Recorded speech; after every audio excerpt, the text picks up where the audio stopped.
सिंधु दरिया बचाओ तहरीक मुकम्मल तौर पे रद्द करे थी।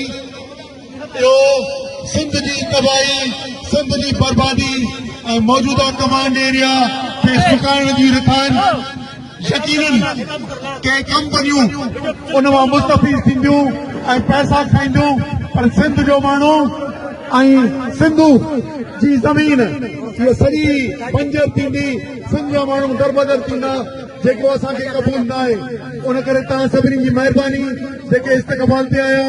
हीअ तहरीक जेका ताक़तवर हुकूमत जे नशे में सिंध जो सौदो करे ऐं पंहिंजी ताक़त जो इज़ारो था कनि, पर खेनि ख़बर हुजणु घुरिजे अवामी ताक़त खे अलाह साईं जी पुठ भराई वेंदी आहे ऐं इंशाअल्लाह पाण फातह थींदासूं ऐं ही नाजाइज़ स्कीमूं ख़तमु कराईंदासूं। महिरबानी।